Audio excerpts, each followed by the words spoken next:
आता पाहूयात अयोध्येसंदर्भातल्या टॉप 9 बातम्या। अयोध्येत येणाऱ्या निमंत्रितांसाठी 45,000 किलो लाडवांचा प्रसाद बनवण्याचं काम सुरू। 13,50,000 लाडू तयार केले जाणार। अयोध्येमधल्या बाजारपेठेमध्ये राम भक्तांसाठी नवीन मंदिराच्या प्रतिकृती विक्रीसाठी दाखल। नागर शैलीमध्ये बांधलेल्या मंदिराची प्रतिकृती खरेदी करण्यासाठी नागरिकांची मागणी। नागपुरात अयोध्येमध्ये सोहळ्यासाठी साकारल्या राममूर्ती। राममूर्तीच्या मागणीमध्ये मोठी वाढ, मूर्तिकारांना मिळाला मोठा रोजगार।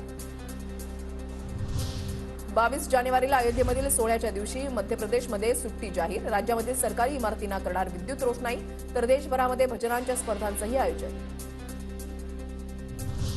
प्रभू श्रीरामांच्या स्वागतासाठी अवघी अयोध्या नगरी सज्ज झाली आहे। धर्मपथावर लावलेल्या सूर्यखांबानं अयोध्येची शोभा वाढवली। संपूर्ण अयोध्येमध्ये चैतन्यमय वातावरण।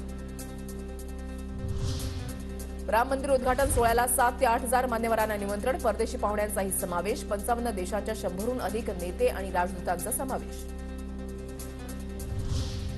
नागपूरचे सिव्हिल इंजिनियर प्रफुल्ल माटेगावकर यांनी स्वतःच्या घराच्या अंगणामध्ये राम मंदिराची प्रतिकृती साकारली आहे। राम मंदिराची प्रतिकृती साकारण्यासाठी लागला तब्बल 1 महिन्याचा कालावधी। 22 तारखेला करणार सोहळा साजरा।